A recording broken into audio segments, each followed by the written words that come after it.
Bonjour à tous et bienvenue dans ce nouvel épisode de la dernière minute, toujours en compagnie de Nino Lambrouille. Nino Lambrouille, c'est moi. Ça va Nino ? Oui, ça va, il fait chaud. Il fait chaud, ouais. Il fait beaucoup trop chaud. On a un invité aujourd'hui, c'est Nico. Ça va Nico ? Oui, bonjour, ça va, ouais, chaudement. Chaudement, ouais. Bah, ça va avec le film duquel on va parler aujourd'hui. Hein. Oui, exact. Bah, Nico, est-ce que tu veux te présenter un peu pour ceux qui ne te connaissent pas Bonjour, moi je m'appelle Nico. Alors j'ai eu la chance, ou la malchance de naître dans les années 70, et ce qui fait que mon enfance a été bercée par des films un peu mythiques et un peu novateurs, forcément Star Wars et Mad Max et les aliens et tout ça et tout ça.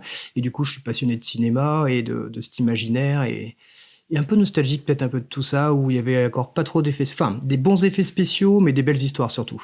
Comme la petite basket dans Star Wars par exemple. Dans Star Wars 4, il y a une basket pour faire un vaisseau spatial, ouais.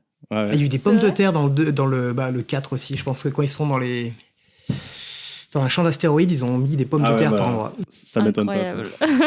C'était les vrais effets spéciaux, ça. Ouais, le bricolage. Les vrais effets spéciaux. Donc du coup, comme on l'a dit, on est en plein mois d'août, on enregistre, il fait 38 degrés. Et du coup, on s'est dit que c'était, pour vous rafraîchir, une très bonne idée de vous parler de Mad Max aujourd'hui. Ouais, parce que c'est super frais comme film, évidemment. Donc Mad Max, tout le monde connaît à peu près. Au Québec, ça s'appelle Bolide Hurlant. Bolide Hurlant. Bolide Hurlant, voilà. Ils nous régalent, les Québécois, toujours des titres fous. Du coup, je vais revenir sur le décryptage de la dernière minute de l'épisode avec Axel sur Snatch. L'homme qui était allongé au sol qui regardait le briquet d'un air affolé, c'était le biker que Mel Gibson va sauvagement assassiner, on peut dire. Voilà. Le deuxième homme habillé tout en noir qui lui parle avec un outil à la main, c'est Mel Gibson. C'est Mad Max. Donc il lui jette l'outil. L'outil, c'était une scie. Mais si je vous disais que c'était une scie, vous alliez trouver, c'était trop simple. Et il s'en va sans jamais se retourner. L'homme, il lui crie dessus. Et il rentre dans sa voiture noire. Et là, on le voit partir dans les collines, au loin, les belles collines vertes de Mad Max. Et après, c'est le générique de fin. Alors, est-ce que vous pouvez me résumer Mad Max 1 ? C'est un type qui est policier avec un vieux costard en cuir, des épaulettes renforcées, des voitures, des bolides d'enfer, et qui poursuit des mecs en moto qui sont hyper agressifs, une espèce de bande de gens qui s'appellent les Aigles de la Route. Et ouais, c'était un film, pour moi, c'est avec une certaine violence, quoi. C'est un mec. C'est des gens pas contents qui tuent des gens, et du coup, les autres gens, ils sont eux aussi pas contents, et donc ils tuent les gens pas contents. C'est un peu de gens pas contents en gens pas contents. Je vous ai pris le résumé Sens Critique parce que j'ai la flemme de faire mon propre résumé comme d'habitude. Donc, sur les autoroutes désertes d'une Australie méconnaissable, une guerre sans merci oppose notamment hors-la-loi et policiers interceptors qui tentent de triompher de la vermine au volant de voitures au moteur surgonflé. C'est clairement ton résumé. Donc, Mad Max, c'est une trilogie, plus un film, plus bientôt un nouveau film. Tout est réalisé par George Miller. Donc, on a Mad Max 1 en 1979, Mad Max 2 en 1981, Mad Max 3 en 1985, Mad Max Fury Road en 2015, et là bientôt Mad Max Furiosa en 2024. Vous allez le voir au cinéma ? Bon, ouais, je pense. Carrément, hein. Ouais, du Mad Max sur grand écran, ça fait toujours plaisir. C'est comme ça que ça se voit, je pense. D'ailleurs, petite anecdote, en 2015, ils ont passé Fury Road au Festival de Cannes. C'est la première année où j'allais à Cannes. Et j'ai dormi devant Mad Max. Mon Dieu. À l'avant-première mondiale. Mais t'as pas honte de dire ça là. Désolé. Mais du coup, j'ai dormi avec tous les acteurs de Mad Max. T'as dormi avec Charlize Theron. J'ai dormi avec Charlize Theron. Et Tom Hardy. J'ai dormi avec Charlize Theron. J'étais trop fatigué et du coup, j'ai dormi devant Mad Max. Mais je me suis rattrapé après. Je l'ai revu quand même. Ouais, les gens qui vont au festival savent que c'est fatigant. Ouais. On va dire ça. Ça ne t'excuse pas, mais voilà. Alors du coup, est-ce que vous avez un Mad Max préféré ? Moi, ça reste le 1, je pense, quand même. Ouais, Nico ? Alors moi, c'est le 2, clairement. Et moi, j'adore aussi le 3. J'aime bien le 1 et j'ai super aimé le 5. Enfin, le 4, le dernier qui est sorti. Fury Road. Ouais, moi aussi, j'aime beaucoup le 2. J'aime beaucoup moins le 3, que je trouve un peu plus différent des autres. Et j'aime beaucoup le 4 aussi. Donc Mad Max, c'est une énorme licence, parce que du coup, il y a eu bientôt 5 films. Il y a eu des jeux vidéo, il y a eu des comics, il y a des jouets, il y a des figurines, il y a tout ce que vous voulez. Et j'ai trouvé vraiment la pépite de l'Internet. J'aimerais vous parler de Johnny Hallyday et de Mad Max. Oh waouh. Il a fait un nanar qui est avec une espèce de bus, c'est pas ça, non ? Ah oui, il y a eu un espèce de film nul Johnny Hallyday, avec Johnny Hallyday, mais Johnny Hallyday a fait un spectacle Mad Max en 1982. Ça me dit quelque chose. Ouais. Mon Dieu. Donc c'était un spectacle qui était programmé au Palais des Sports entre septembre et novembre 82. Si Ouais. vous tapez Johnny Hallyday Mad Max sur YouTube, vous avez l'intégralité du spectacle. Mais attends, je comprends pas. Il fait quoi dans le spectacle? Alors, Enfin- c'est pas Mad Max, mais c'est inspiré de Mad Max. Et du coup, lui, c'est un peu c'est le Mad Max et il sauve tout le monde. Et en chantant. C'est une en comédie chantant. musicale. Ouais. What C'est-à-dire the qu'il joue fuck? avec une guitare H et il joue comme ça, voilà. Il déchire sa veste, il a des gros pots de bête. Ok. Voilà, je vous conseille d'aller voir, vraiment, ça vaut le coup. Ça vaut ce coup. C'est vraiment beau. C'est un spectacle qui dure 1h30. Il y a 45 minutes de Mad Max Johnny. Donc j'ai regardé les 45 premières minutes en me disant waouh, j'ai peut-être loupé un truc dans ma vie là. Et les 45 autres minutes, c'est juste du Johnny. Donc il est même plus en Mad Max, il est juste en petite chemise de satin et en jean et il chante Johnny, quoi. Johnny. Donc j'ai pas regardé la fin. Ok. Mais incroyable, vraiment Johnny, Il est partout. il était de partout. Hein. Il peut tout faire. Et pareil, dans le spectacle, il voulait que les gens qui rentrent dans le palais des sports se passent sous une énorme statue de Johnny et que les gens passent entre ses jambes. Sauf que par manque de budget, ils l'ont pas fait. Et Johnny était dégoûté parce que 2 ans plus tard, Michael Jackson le faisait. Oh là là. Voilà. Donc Mad Max, Johnny Hallyday, Il y a un lien. il y a un lien, on y est. Hein. Mais en vrai, je pense que moi je serais allé voir ça en vrai. Hein. Ça aurait été À devait être l'époque, incroyable. tu Hein. serais allé. Ouais. Ça devait être incroyable. Bon, revenons sur Mad Max. Je vous propose qu'on se concentre sur le premier Mad Max, sur Mad Max 1. Il a pas d'autre nom, d'autre du nom. coup, c'est juste Mad Max. Donc Mad Max 1, c'est un petit budget entre 350 000 et 400 000 $. C'est que dalle, c'est rien du tout. Parce qu'il va rapporter 100 millions au box-office, Waouh. c'est-à-dire beaucoup plus. Beaucoup. Beaucoup.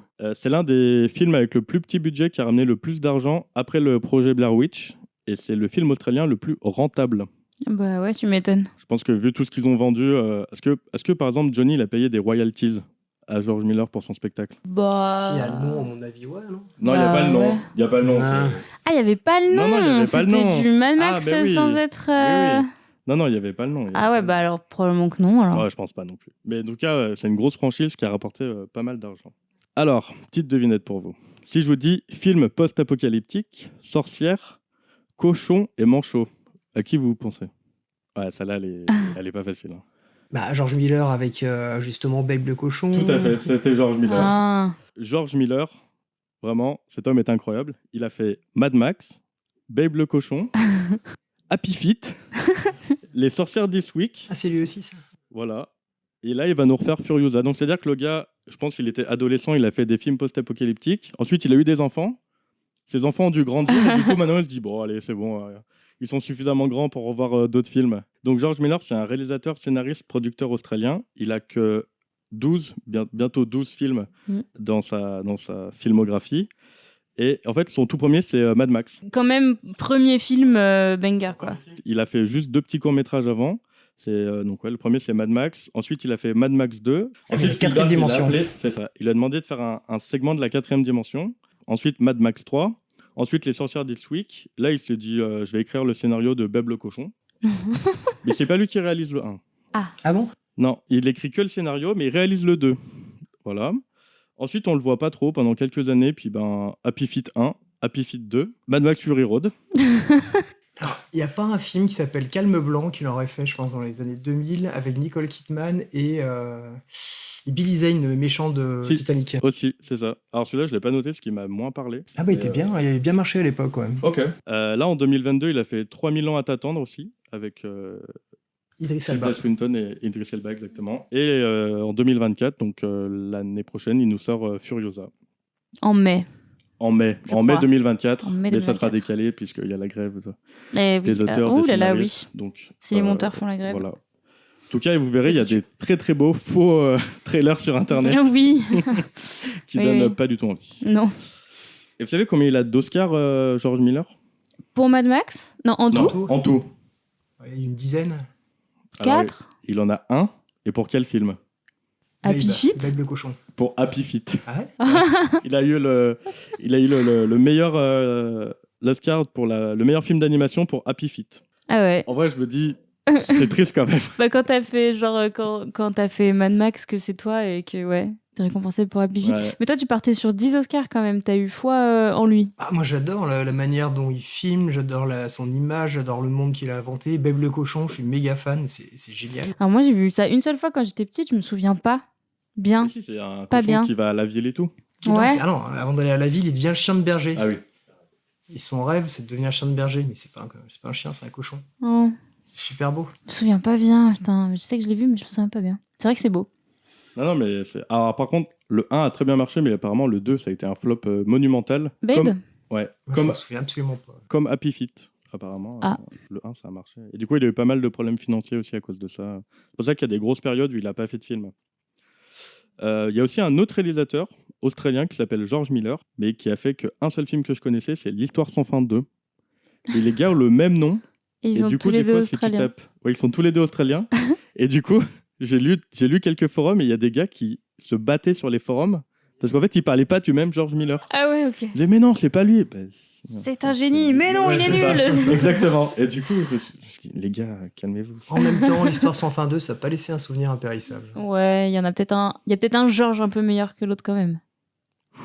Waouh. Je sais pas, mais Ouais, voilà. L'histoire sans fin, quand même. Ouais, mais le 2. Le 1, c'était pas Roland... Attends, c'était Roland Emmerich ou... Alors, il y a le DVD juste derrière toi si tu veux regarder. Et ouais, on se documente comme il faut. C'est Wolfgang Peterson. Ah, Wolfgang Petersen, le gars qui a fait Das Boot, oui, exact, c'est ça. Exactement, Das Boot. Quel incroyable film, Das Boot. 3 heures dans un sous-marin nucléaire allemand. Il n'est pas nucléaire. Hein.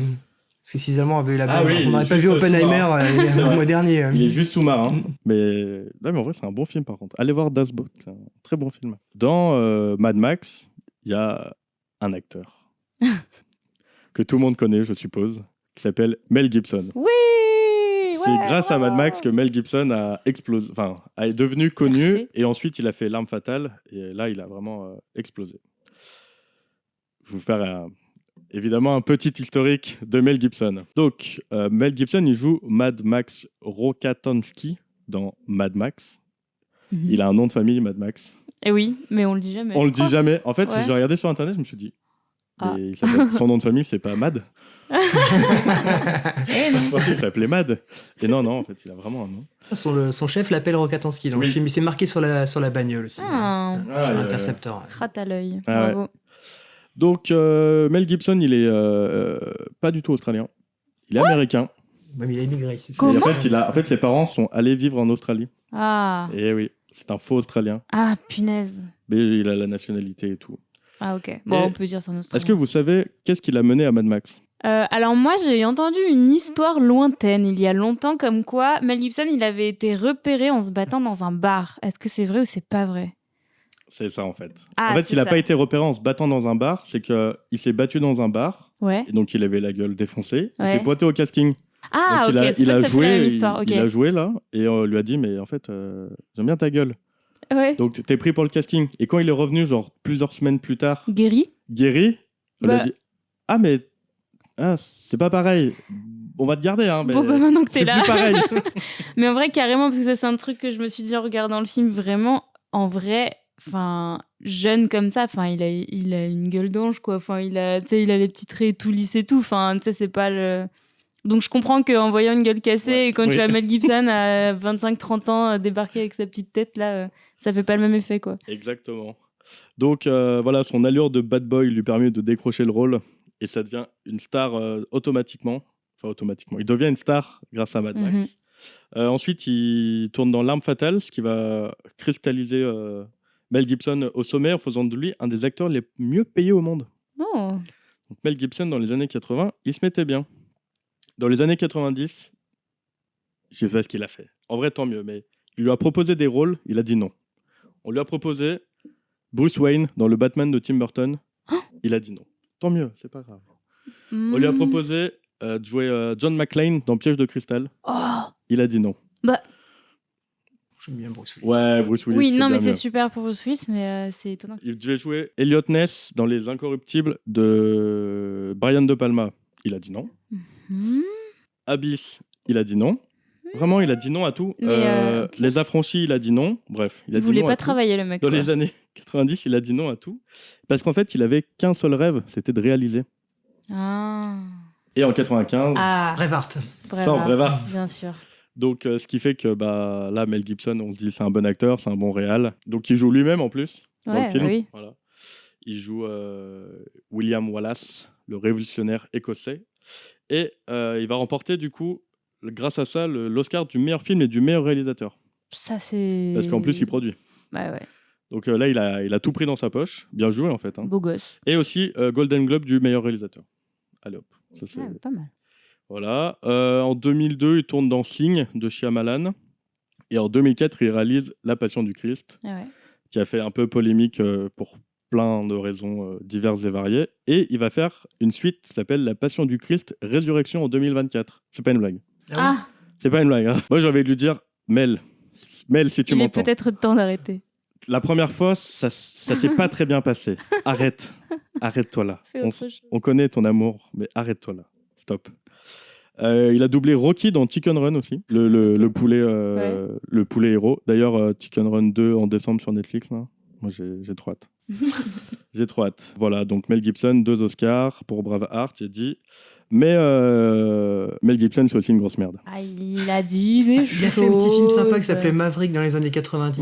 Oui, il y a Maverick aussi. Et après, au niveau personnel, oui, il a dit des choses, il a fait des choses. Alors, c'est ça. Il a été condamné pour violence conjugale plusieurs fois. Ouch. Pour antisémitisme aussi. Ouch. Et pour alcoolisme. Enfin, il était alcoolique à une époque et du coup, il a fait pas mal de conneries. Du coup, je me devais de dire toutes les choses sur Mel Gibson. Ouais, voilà.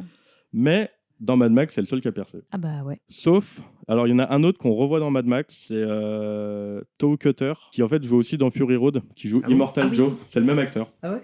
Voilà. Et alors, c'est qui dans le 1 Le méchant. C'est Toe Cutter, c'est le méchant. Ah, et c'est lui qui fait le méchant C'est lui qui fait le méchant dans Fury Road. Ah, j'adore cette histoire, c'est génial. Voilà, il est décédé depuis, mais... Oh, c'est vrai? Oui. Oh, flûte. Mais voilà, en vrai, je trouve ça cool. Voilà. De l'aigle de la route. Sinon, les autres, en fait, c'est des inconnus. Celui qui joue Jim Goose, en fait, c'est le pote de Mel Gibson avec qui il s'est battu et qui sont allés tous les deux au casting. Putain, trop marrant. Voilà, donc celui-là qui joue Jim Goose s'appelle Steve Bisley et c'est un ami d'enfance de Mel Gibson. La femme de Max, qui s'appelle Jessie, elle est jouée par Joanne Samuel et pareil, elle a rien fait d'autre. Elle a pas fait d'autres films.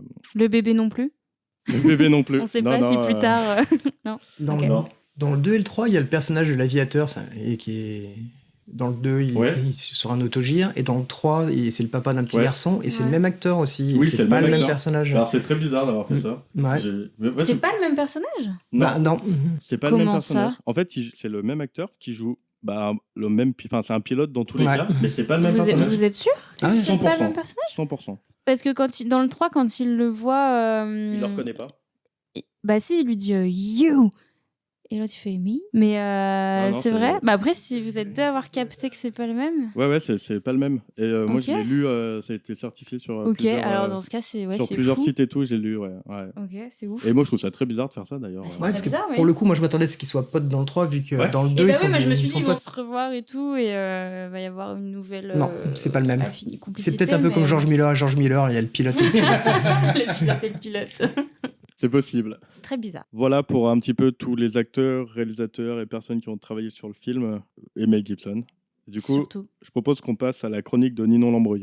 Alors bon, moi, Mad Max, je l'ai vu quand j'étais petite, trop petite peut-être parce qu'il m'a un peu trauma pour être honnête. Et la raison principale, à mon avis, c'est parce qu'il installe une sacrée ambiance que j'ai jamais tout à fait retrouvée dans d'autres films. Je sais pas ce que vous en pensez, mais quand même, je trouve c'est vraiment un truc d'ambiance posée qui est hyper particulier. Dans le 1, j'entends.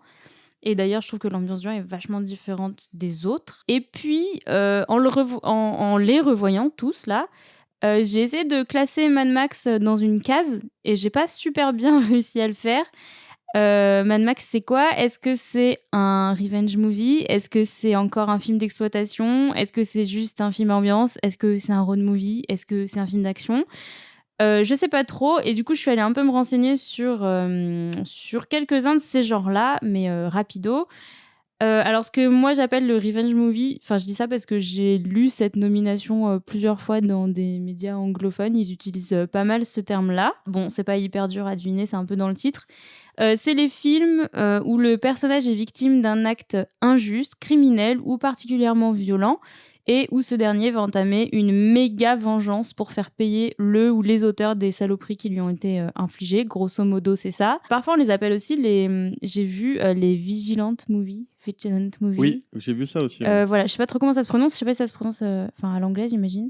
Et après, la petite traduction française, les films d'auto-justice ou d'autodéfense, suivant la traduction. Mais bon, le principe, c'est toujours le même. C'est le protagoniste qui s'en remet à l'autojustice, du coup. Souvent, ce type d'histoire prend racine dans un contexte où le système judiciaire fait défaut aux personnages qui n'ont plus d'autre choix que de faire justice eux-mêmes. Et le système judiciaire dans Mad Max, voilà. On va avoir l'occasion d'en reparler. Ça peut faire penser aussi aux films d'exploitation. Les films d'exploitation, qu'est-ce que c'est ? En gros, c'est un film pas hyper quali, à petit budget, de série B souvent, fait pour divertir et rapporter de l'argent rapidement. Tarantino, par exemple, c'est un gars un peu fasciné des films d'exploitation, de toute cette veine-là. D'ailleurs, en revoyant Mad Max 1, j'ai vu Death Proof il n'y a pas si longtemps que ça, et ça y fait un peu penser, quoi, avec la bagnole trafiquée, voilà. Donc tout ça, c'est le délire du film d'exploitation, quoi. Je pense que Mad Max, on n'est pas passé loin du film de série B quand même. Et ouais, j'en parle aussi, mais oui, clairement, de toute façon, on est dans du petit budget, donc... alors après, je sais pas s'il a vraiment été fait pour apporter de l'argent rapidement, donc c'est peut-être pas du film d'exploitation pur et dur, mais en tout cas, on a quand même le petit budget, un peu série B, voilà. Et globalement, dans les films d'exploitation, justement, les thèmes qui sont présents, ça va être très lié aux interdits et aux tabous de la société. Donc on va retrouver le sexe, la violence, la drogue, la rébellion. Souvent, il y a des images gore et en fait, tout type de trucs faits pour choquer ou dégoûter, globalement, vous voyez le genre. En tout cas, si jamais ça vous intéresse, je vous invite à aller lire quelques trucs sur ce type de cinéma et son évolution, parce que je trouve que c'est hyper intéressant sur l'influence que les films d'exploitation, ils ont eu dans le cinéma américain, beaucoup. Et puis là, on n'a pas le temps d'en parler, parce que ma chronique est déjà beaucoup trop longue, comme d'habitude. Donc, pour revenir à Mad Max, il y en a qui disent aussi que c'est fondé sur le western, un peu. Parce que ça se déroule dans une société violente où la criminalité occupe une place importante. On a les décors désertiques, évidemment, les motos qui peuvent s'apparenter à des chevaux, des cow-boys, machin.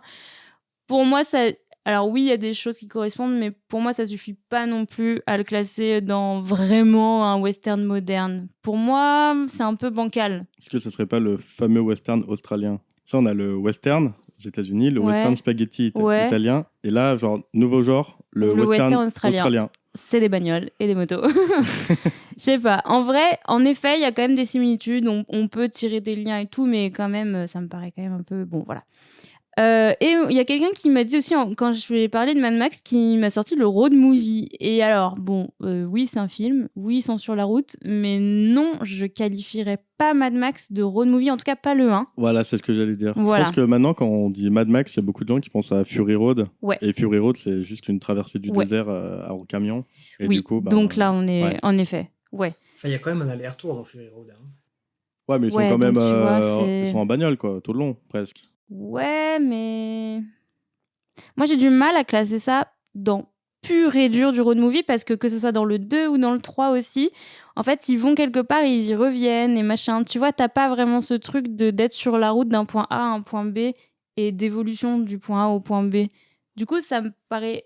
Bien sûr, il y a des trucs du road movie, mais à proprement parler, moi, j'aurais du mal à le classer vraiment là-dedans. Attends, juste pour être sûr, Cars, c'est un road movie ? Non, c'est une blague.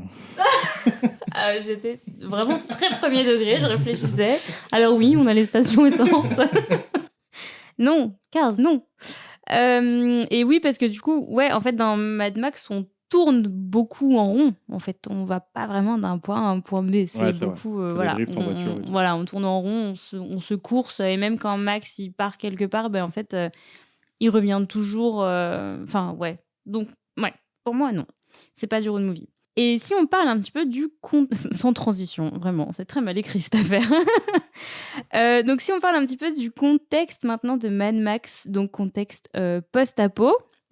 On a fait nos petites recherches avec Valentin et il y a eu des films post-apo avant, bien sûr, mais de si grosse ampleur et traités comme ça, on connaît pas tous les films du monde, mais on n'a pas trop trouvé... De trucs qui traitaient un peu de cette façon. Ça a l'air d'être quand même un peu un premier dans son genre, quoi. Je pense à un truc là comme ça, Je suis une légende 1964. Ok. Last Man on Earth. Ah oui, c'est le premier Je suis une légende. C'est le... Qui a eu le remake. Le vrai film, et après il y a eu le remake avec Will Smith et son chien. Ok, donc ça devait ressembler déjà peut-être un peu. Mais c'est combien ? 64. 64, ok. Donc Mad Max 1, on est en 79. Et c'est... Ouais. Ouais, donc en fait, on est quand même. Donc c'est Si, probablement attends, pas un peu, le premier. Le truc de survivants, si on peut la planète des singes aussi. Les mecs qui Ouais. arrivent dans le futur, ils se retrouvent complètement comme du Ouais, bétail. mais c'est pas plus science-fiction que post-apo. Ouais. Je sais pas. Je sais pas. Parce en fait, que la limite est un peu ouais, c'est fine ça. aussi entre Parce que tu science-fiction vois, et là, post-apo. Je suis une légende, The Last Man on Earth, ils sont sur science-fiction horreur aussi. Ouais. Donc, Après je sais post-apo, pas, est-ce ouais. que c'est de la science-fiction? Est-ce que c'est un sous-genre de la science-fiction? Je sais pas, Mettez-nous dans les commentaires Ouais, si vous, c'est pour difficile vous. à définir un peu. Pour moi, c'est pas un film de post-apocalyptique Mad Max 1. Ouais, ok. Mais on reviendra On en là-dessus, je pense. reparlera après. Bah moi, je vais quand même partir du postulat qu'on est dans un contexte post-apo dont on ne sait rien dans le 1 d'ailleurs. On comprend juste à un moment donné que les mecs cherchent de l'essence, quoi. Donc voilà, on se doute que bon. On a quand même les villes désertiques et tout, donc voilà, on a quand même un peu tout ça qui met la puce à l'oreille, mais en vrai, on ne sait pas ce qui s'est passé, on ne sait pas pourquoi la société se fait la malle, enfin voilà. Et c'est le seul où on sait pas où c'est aussi. On Oui, c'est sait vrai. pas que ça se passe en Australie, parce que dans le 2, il y a un cadavre de kangourou, et à un moment, il dit le nom d'une route. Ouais. Et dans le 3, pareil. Et les plaques, je crois. Et les plaques aussi. Dans le 2. C'est ça. Dans le 2, ouais. Mais oui, dans le 1, apparemment, c'est difficile à situer, ouais. Et puis, on observe rapidement quand même que dans ce monde-là, les nouveaux policiers, je fais des guillemets avec mes doigts, vous voyez pas, mais bon, on va quand même les appeler comme ça, les nouveaux policiers de cette société, ils ont l'air quasiment, je dis bien quasiment, aussi pourris que les méchants, que les criminels. Quasiment. Comme dans la vraie vie, non? Je savais, tu vas avoir tellement de choses à dire tout le long de ma chronique, ça va être génial. On voit donc des villes désertées, des vieux bâtiments laissés à l'abandon, des routes avec l'herbe cramée. Et il y a des gars dans des tenues complètement décalées, même pour l'époque, je pense. J'ai pas vécu dans 79, mais à mon avis, les tenues des méchants, là, devaient être un peu what the fuck quand même, déjà pour l'époque. Peut-être pas en Australie, hein. On ne sait pas comment ils s'habillaient en Australie en 79. Ouais, on remarque aussi que les voitures, les motos, tout le monde roule et se gare à peu près comme il veut, où il veut. On roule ni au milieu de la route, ni vraiment à droite, ni vraiment à gauche. En fait, on comprend très vite tous les éléments mis bout à bout que dans ce monde-là, visiblement, il n'y a plus de règles, c'est le bordel et chacun fait comme il veut. C'est un petit peu ça, Mad Max, non? Ah oui, c'est clairement ça. Voilà. Tout le monde fait comme il veut, mais il y a quand même toujours une police. Eh ben oui, dans le 1. Dans le 1. Après, il lâche l'affaire. Mais ouais, tout à fait. Il y a aussi des touristes. Moi, c'est ce couple un peu. De hippies, là, un petit peu. Non, c'est un vieux avec sa caravane, là, qui se fait traverser à la première scène. Oui, Et donc, exact. les mecs, ils n'ont pas l'air affolés. C'est pas un monde qui est complètement fou furieux parce que tu pars avec ta caravane, quoi. Ouais. On n'est pas encore dans le numéro 2, quoi. Mais tu vois, c'est tous ces petits détails qui me font dire que c'est pas post-apocalyptique. Ouais, moi, je pense que tu c'est vois. une transition ouais. vers ça, mais. C'est à peu près comme, c'est comme comme maintenant, les, quoi. Comme maintenant. Comme maintenant. Oh mon dieu. Non, ça fait un peu penser au premier épisode de Walking Dead. Enfin, tu sais, quand t'as les flashbacks, le truc un peu entre les deux où c'est pas encore tout à fait. Si, c'est déjà bien la merde dans les premiers épisodes, mais enfin, ouais, c'est vrai, il y a un peu ce truc-là. En fait, il est assez déroutant ce film. C'est ça l'ambiance, je pense, qui est si particulière. C'est tous ces petits trucs-là. Et du coup, pour montrer ce nouveau monde un peu sans règles, on va dire, enfin, cette transition en tout cas, quoi de mieux que de suivre des flics ou ce qui s'y apparente le plus, puisqu'ils sont censés représenter l'ordre. Déjà, le premier plan du film, il plante le décor. C'est des bâtiments qui sont dégueulasses, qui ont l'air complètement abandonnés, et une enseigne Halls of Justice avec une lettre de travers, le U, qui est en train de se casser la gueule. Et devant, un gros panneau stop. Donc c'est très clair, la justice dans ce monde-là, elle est éclatée, elle est pétée, et vous n'êtes pas les bienvenus, parce que le panneau stop prend une place monumentale dans ce plan. Donc voilà, c'est hostile et probablement pas très accueillant. Pendant en fait, c'est la première scène de poursuite où on rencontre des agents du coup qui sont en service avant même de découvrir Max, et on se rend vite compte qu'ils ont l'air un peu allumés, surtout un des deux. On découvre plus tard le commissariat, enfin ce qui s'y apparente, la centrale, ils appellent ça, je crois. C'est le bazar, c'est sombre, c'est sale, les cadres au mur ils sont pas droits, il y a des poubelles qui sont déversées, les tiroirs ils sont vidés par terre, et les gars en état d'arrestation ils sont juste attachés au cou et au poignet avec une grosse chaîne en métal. Voilà, même le garage qui s'occupe des voitures de police, d'ailleurs c'est une de mes ambiances préférées du film, quand il passe au garage et que les mecs ils lui présentent le gros V8 là. Ouais, c'est un truc un peu à la James Bond, je trouve. En plus, c'est pas un peu. James Bond, la version dark. Non, mais juste le moment où il va voir la voiture. Tu Ouais. vois. Tu sais, t'as l'impression qu'il rentre dans un labo et il va un peu voir le gars qui fait tous les les gadgets de Ouais. James Bond, tu vois. Ouais. J'avais vraiment un peu ce truc de. C'est un truc à la James Bond, genre ils lui ont fait une voiture un peu secret et tout. Tu vois, Ouais. il n'y a que lui qui l'a. C'est son accessoire. Ouais. J'avais un peu ce truc-là. Mais c'est vrai qu'il y a un peu ce truc-là. Mais après, quand tu vois, du coup, quand tu regardes un peu l'arrière-plan et tout, en fait, il y en a plein d'autres Oui, des intercepteurs. Donc, en fait, c'est là que tu comprends que, en fait, c'est les mecs qui gèrent la flotte des flics, quoi. Mais du coup, oui, en fait, c'est un vieux parking. À l'entrée, il y a un motard qui rôde. Tu sais pas s'il va se faire péter la gueule ou pas. Mais en fait, non, ça a l'air d'être normal. Il y a un mec en béquille qui boite, qui vient le chercher. Le mécano, il a une allure un peu marrante aussi, ultra gominé ou les cheveux sales, je sais pas trop. Mais en tout c'est de cas, l'huile de vidange. peut-être les deux. Ouais, c'est peut-être de l'huile. Un peu les deux. En fait, cet endroit-là, il regroupe un peu tous les codes d'un espèce de garage underground où, ouais, comme tu dis, il y a un truc où il se passe des choses un peu particulières, à la limite du légal presque, mais en fait, on comprend que même les mécanos de la police, ils ont l'air un peu allumés eux aussi, et ils pratiquent dans des lieux qui ont l'air désaffectés et non officiels. Donc là, en fait, c'est très clair, le système se porte pas bien du tout. Non. Tout part en vrille. Donc c'est une nouvelle société, un petit peu chaotique visiblement. Et puis les flics aussi, un truc qui m'a frappé, ça vraiment dès le début, c'est que... frappé, c'est le cas de le dire, vous allez comprendre. Frappé par Mad Max. Waouh. Non, on remarque qu'ils ont des surnoms entre eux, mais même le chef de la police, il les appelle avec leur surnom, genre la matraque ou le lièvre. Bon, la matraque, voilà.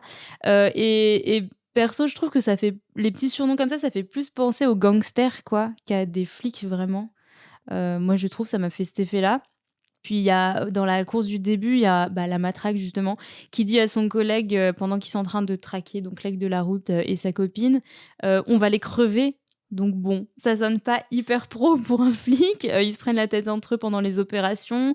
Même avec les personnes qui ont l'air lambda, les non-criminels, on les voit pas beaucoup, mais 1 ou 2 fois, on les voit avec des gens normaux. En fait, ils sont lourds. Goose, il y a une scène où on voit qu'il drague la meuf qu'il est en train de contrôler, le mec qui est probablement son copain à côté. Il est méga saoulé, mais tu vois qu'il peut rien dire parce que clairement, ils ont un peu tous les droits, quoi. En plus, ça commence comme ça. Ça commence par le viseur du flic Ouais. qui mate un couple. Ouais. Dans une voiture. Ouais. Dans un champ, je crois. Dans un champ. Ah ouais. En train de batifoler. Mais ouais, qu'ils les matent en se marrant, quoi. Ouais, et je crois qu'ils leur font peur avec un bruit et ils se marrent. Ils tirent, tu vois. Ouais, ils se marrent de les voir se barrer en Ouais. courant. Enfin, voilà. Donc, c'est ce que je disais. Ouais, ça drague, ça fait du voyeurisme. Et même les civils qui sont sur leur chemin, tu parlais de la caravane, là. Ils ont plutôt intérêt à dégager, quoi, parce que vraiment, ils font pas vraiment de quartier. Pareil, quand ils attrapent les voyous, ils les traînent au sol jusqu'à la voiture. Enfin, voilà. C'est pas... Ah oui, ça m'a fait rire aussi, c'est quand Max et sa femme, ils partent à la campagne et qu'ils trouvent la main arrachée qui pend... à l'arrière de leur voiture et qu'ils appellent un des flics du coin et que le gars leur dit en gros si personne réclame sa main Je l'ai trouvé. on n'a rien vu, quoi, hein. Voilà, donc ils font pas trop dans la dentelle et tout ça fout une ambiance de flics qui sont là pour le coup plus des cow-boys que des policiers, quoi, qui font un peu ce qu'ils veulent derrière leur insigne, et on peut douter du fait qu'ils soient tous hyper bien réglo. Il parle de tableau de chasse pour Mad Max. Tu mettras ça ton tableau de chasse. Il dit Ah, ouais, son tu vois, prochain, son tableau de chasse. Ouais, C'est voilà. vrai. On fait ça actuellement, ce serait pas trop Ouais, tendance, quoi. ça fait pas très officiel non plus. Non, Et pas d'ailleurs, à un moment, il y a Max qui dit au chef de la police, à la fin, avant qu'il parte un peu en vrille, seulement ma plaque de bronze dit que je suis du côté des good guys. Donc, ça veut dire ce que ça Ouais. veut dire, quoi. La morale semble avoir quitté ce monde 2.0. Et d'ailleurs, on comprend aussi que les bronzes, donc c'est le surnom pas super sympa que donnent les gens aux flics, ils sont censés faire plutôt le bien a priori, mais qui sont pas vraiment respectés par les gens, quoi, globalement. On comprend un peu ça dans les interactions. Donc la morale est un peu remise en question, mais quand même moins soft que les flics à moitié pourris. On a les vrais méchants, parce qu'il y a quand même des vrais méchants dans Mad Max.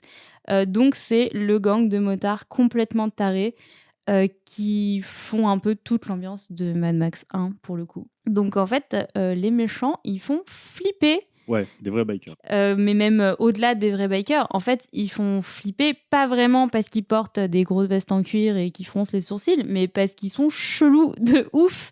Ils ont l'air vraiment fous.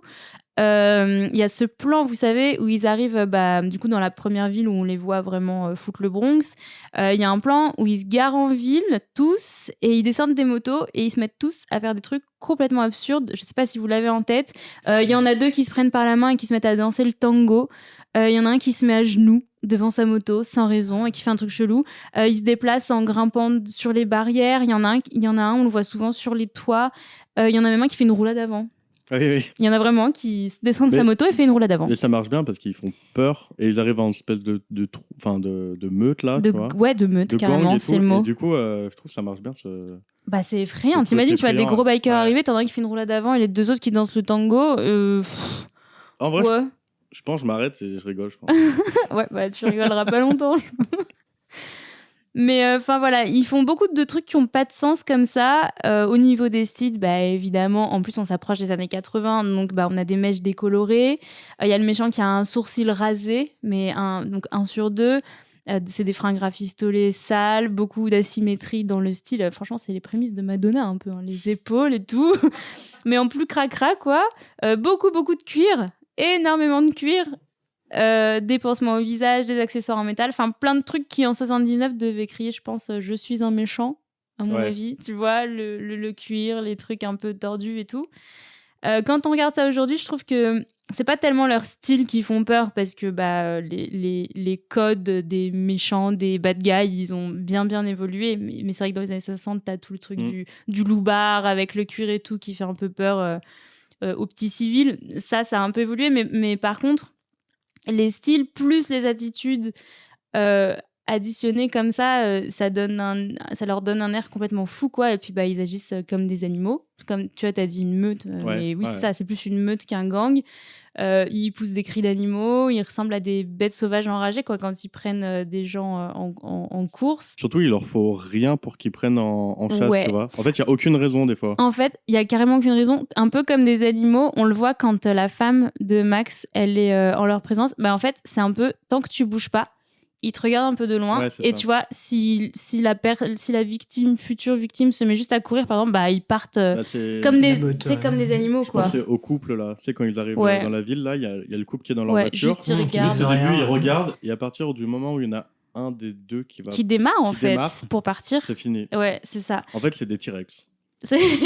Ouais, ou comme un chien, tu vois, on se dit qu'il faut pas courir, sinon le chien court après, c'est la même chose, quoi. Enfin, donc t'as vraiment ce truc... Animal. Ouais, carrément animal. Ou alors, comme un peu aussi des enfants qu'on n'aurait pas éduqués. Alors, des enfants vraiment très méchants, mais ils ont un peu pas de codes sociaux, quoi. Tu vois, c'est juste des gens violents et fous en roue libre, parce qu'il n'y a plus de règles. Ça fait un peu... Ils ont un peu... Par exemple, tu vois, l'aigle de la route au début, dans la scène d'ouverture, donc c'est...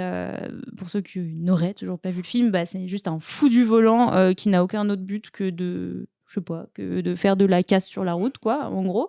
Et d'ailleurs, je me demande si il n'y a pas des répliques de l'aigle du volant, là, l'aigle de la route. L'aigle de la route, pardon, qui ont été reprises dans des films de Tarantino. Ah franchement, ça serait pas du tout étonnant. Là, j'en sais rien, mais ça m'étonnerait même pas. Et en fait, quand je l'ai revu, il y avait un gros côté Boulevard de la Mort un peu, tu vois. Ouais, mais carrément. Mais je suis sûr qu'il y a des répliques qui ont été reprises. Franchement, Boulevard de la Mort et Mad Max 1, il y a vraiment pas mal de trucs.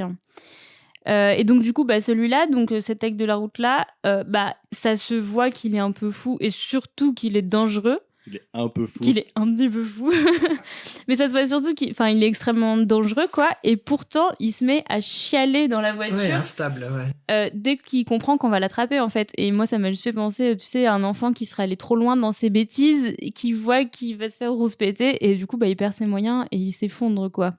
Ça fait un peu ça, parce qu'il se met à pleurer vraiment comme un bébé. Ou un animal aussi. Il a rencontré son maître, et puis hop, il se décompose. Ouais, aussi, et il se fout sur le dos, quoi. Il sait qu'il est foutu, quoi. Ouais, c'est vrai. Ouais, vraiment, ça marche pour les deux.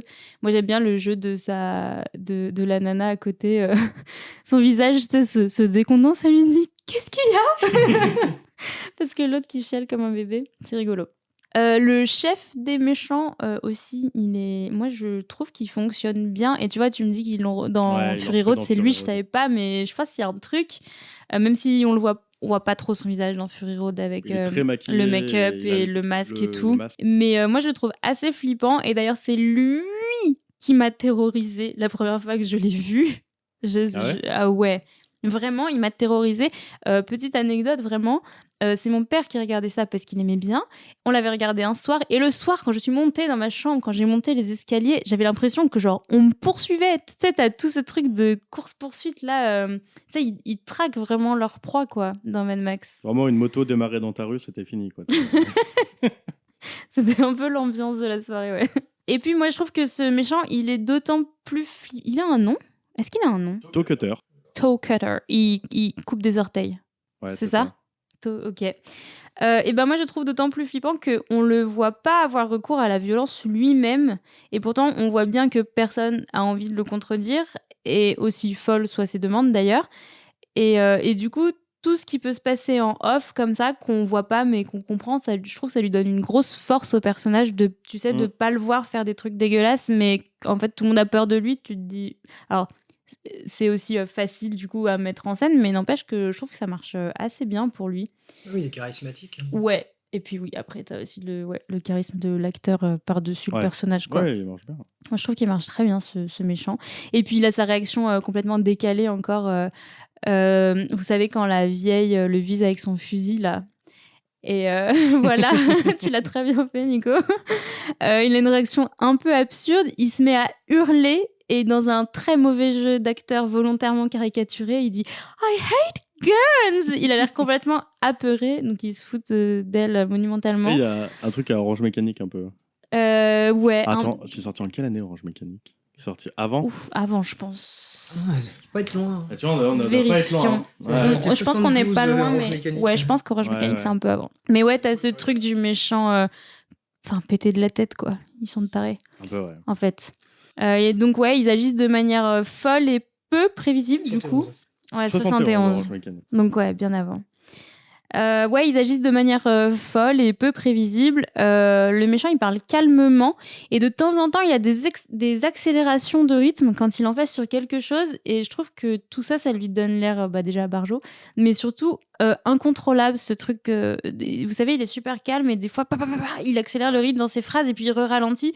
Et je trouve que t'as un peu... Tu sais pas trop quand ils vont péter, quoi. Il y a ce truc un peu incontrôlable comme ça. Et puis, ce qui les rend redoutables aussi quand même pour le spectateur et qui nous fait penser au film d'exploitation à nouveau, c'est qu'ils ont une violence très portée sur le sexe du coup. Il y a des agressions sexuelles qui sont suggérées assez explicitement, même de manière... Du coup, je trouve hyper impactante. Je pense au gars là dans le couple de hippies là. Ouais, dans les champs sans pantalon. Ouais. Voilà, sans pantalon et surtout trigger warning. Ouais, puis il a du sang sur les fesses quoi. Enfin, c'est hyper. J'ai pas eu le sang sur les fesses. Ah si. Et en fait, c'est vrai qu'on voit rien du tout de cette agression, mais juste de le voir là comme ça en train de se faire la malle, c'est hyper. Et d'ailleurs, ça me fait penser, mais dans le spectacle de notre très cher Johnny National. Peut-être pas dire ça, après sa mort, ce serait salaud de dire qu'il est séparé avec les fesses. Il y a aussi des scènes, comme ça. Ah ouais? Voilà. Ah ils ont vraiment pris le meilleur de Mad Max, quoi, super. Voilà. Par exemple, à un moment, il y a une femme qui se fait attaquer par des chiens. Et vraiment, jusqu'au dernier moment, c'est elle. Et au moment où le chien la mord, elle tombe et c'est un mannequin qui apparaît, tu vois. Et voilà. Ouais, non, mais c'est... Ah ouais? Ok. Voilà. Oui, non, mais il a tout pompé à Mad Max. Hein. Il faut vraiment aller voir ça. Hein. Allez le voir. Franchement, il y aura le lien quelque part, c'est promis. Donc voilà, des agressions sexuelles qui sont donc suggérées assez explicitement, donc comme je disais, de femmes, oui, mais d'hommes aussi. Vraiment, ils harcèlent tout ce qui bouge. Les méchants, des fois, ils se lèchent le visage entre eux. Enfin, il y a tout un truc assez malsain comme ça qui est installé avec eux. Et pourtant, malgré tout ça, selon le chef des méchants, ils agissent quand même au nom de la liberté. Il le dit quand même, il le dit. Et les flics, Max et les autres, sont une entrave à leur liberté. Alors c'est un peu, c'est comment dire, c'est questionnable. Je sais pas si ce mot existe, mais ça soulève des questions philosophiques du coup sur la liberté, sur la civilisation, sur les lois et les règles. Le film, il n'explore pas très loin toutes ces questions-là, mais quand même la phrase est posée là, et juste quand on regarde un peu comme ça avec du recul, voilà, on se dit que Mad Max, on pourrait étudier ça en philo, quoi, presque. Ah, ça aurait tu vois, cool, les lois et les règles, ma liberté s'arrête là où commence celle des autres, je sais pas quoi. Est-ce que du coup, c'est pas plutôt ça qui en fait un film post-apocalyptique plutôt que... Ce truc de chaos. Ouais, tu Ouais. vois, ce truc de chaos, bah, en fait, on dit clairement, il n'y a pas de règles, pas de loi, plutôt que juste du décor, entre guillemets. Comme ça, c'est la base du western aussi. Hein. Oui, Ouais, c'est vrai, ouais. ouais. Ouais, mais il y a Ah, un shérif, entre donc c'est bien guillemets. le Tu vois ce western. que je veux dire? Bah là, t'as les flics. Ouais, mais les flics. Ils sont moyens. Techniquement, le shérif, il est réglo. Il doit l'être, ouais, dans le western, ouais. En général. J'ai revu Tombstone il y a à peu près 2 jours. Je sais pas si vous avez déjà vu, ça parle du règlement au Quai Coral, Ouais. le film au Quai Coral. Et là, les gens, pour se venger, ils endossent l'insigne du shérif, mais ils butent tout le monde et méchamment, hein, parce qu'ils se vengent. Et le shérif, il a bon dos. Et en face d'eux, il y a un autre mec qui a aussi une insigne de Rangers. Et Ah la ouais, vérité, elle du se coup- situe où? Donc c'est pas si clair Ouais. que ça. Ah ouais, donc il y a bien un truc western quand même dans Mad Max alors. Et d'ailleurs, à la mort d'un des personnages, je dirais pas lequel pour garder un peu de suspense si jamais, on a quand même Max qui dit qu'il essaie de trouver un sens à cette mort tout en sachant qu'il n'y en a pas. Donc dans ce monde-là, il n'y a plus de sens. Max, au cours du film, évidemment, qui va vriller, puisqu'on est donc dans le film d'auto-justice, donc il va aller faire justice lui-même. Et en fait, à ce moment-là, bah, les gentils, entre guillemets, agissent comme des méchants. Il y a même un personnage qui dit, un mécano qui dit c'est des fous, le monde est rempli de fous. Voilà, donc c'est un peu les. Enfin voilà, il n'y a plus de gentils, plus de méchants, plus de Est-ce que règles. tu veux dire que les gentils sont devenus mad? Ah, Incroyable. mais oui, oh là là, qu'est-ce que ce titre est bien choisi, beaucoup mieux que Snatch, embrouille, je sais plus. non, tu braques ou tu raques. Tu braques ou tu Mais je raques. pensais pas à ça. C'est quoi le nom québécois de Mad Max que tu nous as dit tout à l'heure? Bolide hurlant. Bolide hurlant. Tu vois, Bolide hurlant, Ouais, on peut c'est plus vrai. analyser le film si ça s'appelle Bolide hurlant. Alors pour finir, je vais essayer de pas être trop longue, mais si on veut parler un peu de mise en scène maintenant. Déjà la première scène, on est direct dans l'action. Je trouve que en 3 minutes, mais franchement même pas, on sait à quelle sauce on va être mangé dans le film, quoi. Il y a pas de surprise, toutes les bases sont placées dès le début. On a ce montage alterné entre le feu de l'action de la course-poursuite de l'aigle de la route, là, qui est une course frénétique où la caméra embarquée vibre dans tous les sens, les flics ils parlent fort, ils crient, l'aigle de la route il hurle, il rit, et les plans s'enchaînent très très vite, même en termes de montage et de mouvement de cam aussi. Et de l'autre côté, on a Max qui se prépare calmement. On le découvre petit à petit. Je trouve que... alors maintenant, aujourd'hui, en 2023, c'est le genre de scène qu'on a vu et revu, quoi. La découverte du héros comme ça. D'abord les pieds, puis... Enfin, voilà. Mais n'empêche, moi, je trouve que ça fait son petit effet. Ça fonctionne quand même. C'est des plans qui sont pour le coup lents et du coup mis en parallèle de la course, ça donne une vraie force au personnage déjà parce que ça l'installe, ça le pose vraiment. Mais ça donne aussi de la force à la mise en scène. Je trouve qu'il profite encore une fois de cette variation de rythme pour instaurer une ambiance un peu de tension, je trouve, entre cette vitesse et ce calme plat un peu froid et presque bizarre, quoi, dans une telle situation. Ouais, je trouve, elle fait. Tu prends que les plans où du coup on le découvre petit Ouais. par petit là. Tu mets une petite musique un peu douce dessus et tu finis par Mad Max, le nouveau parfum. Oh, c'est vrai, ça ferait genre Et le ça nouveau passe trop bien, sauvage. Ah tu ouais, vois, ouais, voilà. c'est vrai. C'est vrai que si on enlève le montage alterné, Ouais. oui, en fait, elle est douce. Ils sont doux ces plans, ouais. quoi. Ils sont tranquilles. Et en même temps, c'était vendeur parce que cet acteur, personne ne le connaissait. Ah, c'est Donc ça l'introduit, parce que nous maintenant, on se dit, Ouais. ah, Mel Gibson, mais à Ouais. l'époque, c'était. Et puis il marche direct, il marche avec ses yeux bleus là, enfin, quand Ouais. on voit enfin les yeux, et sa prestance, et il est bien annoncé avec ça, je suis d'accord. Ouais, je trouve que son introduction, elle marche très bien. Et tu vois ça dans Boulevard de la Mort, ça y est. Je me souviens plus. Oui, on voit pas tout de suite Mickey Rourke. C'est Kurt Russell, non? C'est Kurt Kurt Russell, Russell. pardon. Oh là là, Et qui a des yeux bleus aussi. ça du sera coup, coupé au montage. Excusez-moi.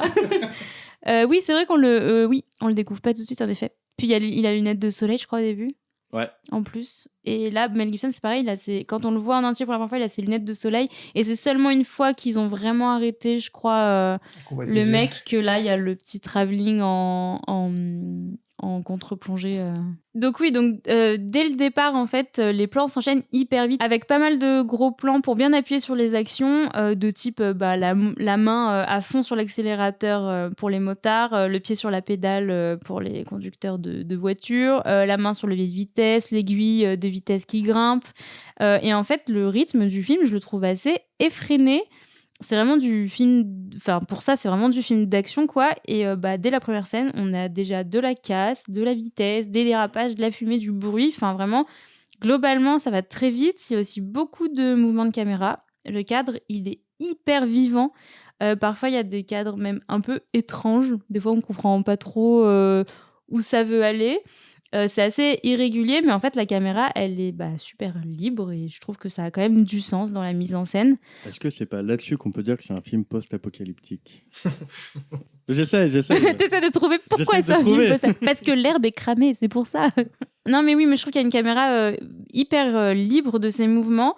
Et alors, à tel point que par moment, ça peut faire un peu amateur, mais en même temps, c'est du petit budget, donc on C'est son comprend premier aussi. film, hein. C'est son premier film, c'est du petit budget à l'époque. Ça crée un style aussi, cette manière de filmer les bagnoles. Et aussi, ouais, hein, donc, du ouais, coup, maintenant, ça fait- avec le recul, ça crée carrément un style, ouais. Et ouais, c'est ça, ce truc de... Ouais, la caméra est très, très libre. Alors, des fois, le montage aussi, il est très rapide. Du coup, des fois, ça fait un petit peu maladroit. Des fois, on n'a pas bien le temps de voir...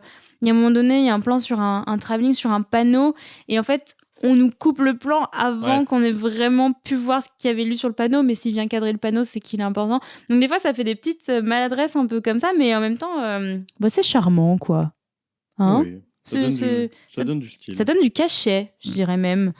On nous brusque un peu, mais on va dire que ça va avec l'ambiance du film, quoi. Et on a aussi pas mal de trucs, tu disais tout à l'heure, Valentin, on le disait en off, je crois, qui font très horreur de série B, quoi. Des Ouais. fois, il y a vraiment quelques codes vraiment du film d'horreur, pour de vrai. Je pense à la scène, par exemple, quand Max, il va voir Goose, spoiler alert, à l'hôpital, par exemple. Donc la chambre, elle est plongée dans le noir, enfin quasiment, elle est très sombre. Ça fait pas trop réaliste de la chambre d'hôpital, avec juste une lumière orangée et une lumière bleue, très vif, un peu presque type néon, quoi, qui viennent des machines qui le maintiennent. Oui. Spoiler, pas en vie. Pas envie. Oui. Et je sais pas si vous vous rappelez, mais il y a la main de Goose qui sort, qui tombe du lit, avec la musique qui fait tadam. Enfin, vraiment, la musique. Enfin, je fais très bien la musique de film d'horreur, mais vous avez compris l'idée. Et en fait, la musique, elle en phase complètement avec l'image. Après, il y a Max qui soulève le drap. Là, il y a la musique qui hurle à nouveau le tadam, mais encore plus fort, quoi. Vraiment comme dans un vieux film d'horreur, avec un petit travelling avance en contre-plongée sur le visage de Max avec les yeux écarquillés comme s'il avait vu un fantôme, j'allais dire un mort, oui ça marche, éclairé par la lumière du coup bleu vive, quoi, comme ça. Donc voilà, il y a vraiment des codes comme ça du film d'horreur un peu série B, quoi. Et on remarque aussi que la caméra, elle se calme uniquement dans les scènes où Max est avec sa famille. Il y a par exemple un plan où il raconte à sa femme un souvenir d'enfance. Ils sont tous les deux allongés dans l'herbe. Et ça doit être le plan, franchement, alors j'ai pas compté, mais j'ai quand même pas mal épluché le film et je pense que ça doit être le plan le plus long du film. Si c'est pas lui, c'est peut-être Ouais, le il doit être pas loin. deuxième, Ok. mais vraiment, moi j'étais choquée, je me suis dit, mais enfin, quand est-ce que ce plan il va se finir, quoi? Parce que par rapport au rythme du film, il est vraiment très long. C'est vraiment le plan attend vraiment la fin de la conversation, quoi. Donc la mise en scène, elle est assez claire. Le seul havre de paix dans ce monde de fous, c'est leur famille, quoi, globalement. Et donc, à part ces moments-là qui sont très rares, le film, moi, je le trouve quand même, le pari est réussi, il est quand même assez anxiogène. Il y a un climat de tension et de chaos qui règne, ça, c'est sûr que c'est réussi. Enfin, je trouve. Et là encore, c'est les variations de rythme dont je parlais qui sont à l'œuvre, quoi, entre le très lent et le très rapide, entre les moments d'oppression et les courses-poursuites, c'est tout ça qui rend le truc stressant, quoi. Dans Mad Max, il y a aussi beaucoup de musique, vraiment beaucoup de musique. C'est un film qui est vraiment pas très calme. Elle pose l'attention souvent et même elle fait presque du Mickey Mousing parfois. Vous voyez le Mickey Mousing, vous savez quand la musique elle va sur les gestes du personnage, c'est ce qui est vachement utilisé ce qui était utilisé par Disney, tu vois. Par exemple, une petite souris marche dans un couloir, ça fait toum toum toum. Enfin, vous voyez, des trucs comme ça. Et il y a presque ça des fois, franchement. Genre, quand sa femme, elle va se baigner dans l'eau toute heureuse, en fait, la musique, elle fait des petites notes légères, presque pas par pas. Donc, la musique, elle colle totalement avec l'image du film. Il n'y a pas de contre-emploi et elle est très, très présente. Et pour finir, on a un peu parlé dans Little Miss Sunshine aussi. Le véhicule d'un personnage, j'en dis beaucoup, souvent, sur lui ou alors sur son état d'esprit au moment dans le film. Et donc, sans surprise, quand Max y part en vrille, il change de voiture. Et c'est à ce moment-là qu'on trouve d'ailleurs ce qui est pour moi le plus joli plan de tout Mad Max. Alors j'allais dire tout Mad Max 1, mais presque tout Mad Max pour moi. Bon allez, en enlevant Fury Road. Lorsqu'il va chercher le gros V8 justement dans le garage de la police. Donc là, il arrête de rouler avec la classique Interceptor, la voiture officielle. Il récupère un monstre de mécanique et ça veut dire clairement, je change de méthode. Et en effet, à partir de là, Max n'a plus de limite pour se venger et survivre. Il le fera dans les règles de l'art ou pas. C'est de la revenge, de la vengeance pure et dure, et il s'agit plus du tout de faire respecter l'ordre ou la loi, quoi. Juste pour revenir sur la musique, Ouais. j'ai un petit truc que j'ai oublié de dire. Vous savez, la musique, ça a été fait par Brian May. Est-ce que vous savez qui c'est Brian May? Oui, c'est le producteur des. Ça me dit vraiment du Metal, quelque tout ça, chose. non, c'est ça? Alors en pas fait, c'est Brian Eno, ça. Brian May, c'est le guitariste de Queen. Mais Ah, voilà, et oui, tu c'est sais que ça, j'avais ok. Queen avec... Ah ouais Non, en fait, ça n'a rien à voir. C'est un autre Brian May. Oh, punaise. Ah bah, Non, là, mais ça attends, il y commence a... à faire beaucoup dans ce film, là. il y a de George Miller, de Brian May. Vraiment, je lisais comme ça des articles et je me dis, attends, c'est Brian May qui a fait la musique de Mad Max. Ça aurait et été tout. fou, ça. Je commence à chercher des trucs, je me dis, mais il est pas australien et tout, je comprenais pas. Je dis, mais Encore en fait, une fois, c'est le pas même. les mêmes. C'est pas le même. T'allais t'embrouiller avec des gars sur un forum Ouais, si exactement. tu continuais. Bon, pour finir, je dirais que Mad Max, c'est une ambiance. Moi, je suis hyper attachée à l'ambiance du 1. Il n'y a pas... En vrai, si, il y a une histoire, mais elle est quand même très simple. En gros, c'est du gros revenge movie d'action. Que ce soit du côté des gentils ou des méchants, tout le monde veut se venger d'un truc. C'est un peu l'humanité dans tout ce qu'elle a de plus moche, quoi. Parce que Max, c'est pas non plus un enfant de cœur pour servir ses objectifs. Mais l'ambiance est reconnaissable pour tout ce qu'on vient de voir, pour tout ce dont j'ai parlé. Le monde est complètement fou, chaotique, décalé. Et d'ailleurs, le scénario qui est pas très élaboré et la psychologie des personnages qui est un petit peu basique aussi, je trouve que ça fonctionne très bien parce que ce monde-là, il a plus de sens du tout. Et c'est ça, Mad Max, c'est le chaos dans le fond comme dans la forme. Ouah. Drop the mic. Pas mal, pas mal. C'est donc ça le post-apocalyptique. Voilà, exactement. Merci, Ninon, c'était fort intéressant. De rien, avec plaisir. Je vais boire 4 litres d'eau maintenant. Alors, je vous propose qu'on passe aux anecdotes. Et j'avais dit qu'on parlait que de Mad Max 1, mais je vais un peu parler du 2 aussi parce qu'il y a une anecdote qui m'a fait beaucoup rire. Dans le 2, vous allez voir. Donc, dans le 1, en fait, il y avait tellement pas d'argent que tout à l'heure, Ninon, tu nous as parlé de vestes en cuir. Ouais. Non, en fait, il y a 2 vestes en cuir dans tout le film. Il y en a une pour Mel Gibson, une pour Goose, Steve Bisley, et tous les autres, c'est du faux cuir. Ah ouais. C'est des vestes teintes, des vestes peintes, voilà. Il n'y a pas d'argent dans le film. Il y a pas Ça d'argent. se voit pas. Non, En vrai, ça ça se se voit voit pas pas. trop. Tu parlais aussi tu disais des bâtiments abandonnés. Ouais. C'était des vrais bâtiments abandonnés. Ouais. Voilà, on leur a dit non, mais là, ça c'est abandonné, c'est bon, on va les filmer dedans, Allez là-bas, là. Voilà, ouais. Ok. Dans Mad Max 1, il y a 13 voitures détruites, dont la voiture de George Miller. Et vous savez Non. qu'il y a un mort aussi. Ah non, ça je Non. savais pas. Alors, il y a une scène de cascade où le cascadeur est tué, et pour moi, c'est assez glauque à dire, mais c'est gardé dans le film. Et donc, si vous voulez savoir, je vous dis à quel moment regarder. Ouais. Donc, Bah, écoute, à la vas-y. fin, donc Mad Max, il récupère le V8, là, et il pourchasse les motos. Et il y a une scène, il se présente face à eux sur un pont, et là, les motos, il y en a 2 qui dégagent, qui se foutent à l'eau en tombant du pont. Ouais. Et il y a un mec qui chute sur le pont et on voit sa tête qui tape le bord du pont pour commencer, c'est pas fini. Et là, a priori, ça allait encore. Et après, il rebondit, il essaie de se redresser. Et là, il est percuté par la roue avant d'une autre moto. Et là, le gars, il est mort sur le coup. Ah, punaise. Voilà, c'est pour la partie glauque. Post-apocalyptique. Je crois que c'est du post-apocalyptique. Punaise. Bonne ambiance, Nico, merci. Non, mais c'est fou. Je sais pas si j'aurais eu le cran Ouais. de garder ça, moi. Bah, pour la famille, c'est moyen, ouais, je sais pas. Moi, je- Ouais, c'est bizarre. Ouais. Même quand je le regarde, ça me fait Franchement. chaud. Ouais, quand Ah, tu bien. sais que Ouais, quand c'est tu pas sais, du fake. C'est au ralenti, la scène. Donc, il y a le temps Ok. de bien voir ce qui se passe. Ah, Georges, là... Retourne écrire Babe. Hein. Donc donc il y a eu 14 voitures détruites, dont la voiture de George Miller. En fait, il leur manquait une voiture. Il a dit, moi j'ai une voiture, on peut la détruire pour le film si vous voulez. Venez, on la casse. Donc il n'y avait pas du tout d'argent pour le film et du coup ils ne pouvaient pas engager de figurants. Ça coûtait trop cher. Mhm. Donc par exemple, les premières séquences d'apparition de gangs de motards, c'est des vrais gangs de motards. Oh. Et ils ont été payés à coups de pack de bière. Ah, c'est génial. Donc quand tu disais ils avaient des tenues bizarres, c'était leur propre tenue. Voilà. Et donc à sa sortie génial. en 79, en France, le film a été classé X. Donc il fallait aller dans des cinémas pornographiques pour voir le film. Ah bon. Et en 83, quand le 2 est sorti, donc le 2 sort en 82 et il le modifie, le 1 en 83, Il y a une version censurée qui est sortie au cinéma. Et petit à petit, le film est passé en moins de 12, je pense, Ok. voilà, au fur et à mesure du temps. Mais ouais, chaud quand même. Ouais, c'est Bien, un peu Cinoche, abusé. Tu vas voir Mad Max, tu dis bon, voilà quoi. Ouais, un peu Ah, mais abusé. enfin, bon, Ouais. quand j'étais gamin, j'avais 8 ans quand elle est sortie, et c'était enfin même moins, 7 ans, c'était l'interdit pour nous. Ouais, Il y bah avait ouais. Ouais. des trucs qui, on avait envie de voir, il y a des grosses voitures, on savait que ça allait être un truc terrible, mais c'était strictement interdit. Ouais, Ouais. ouais.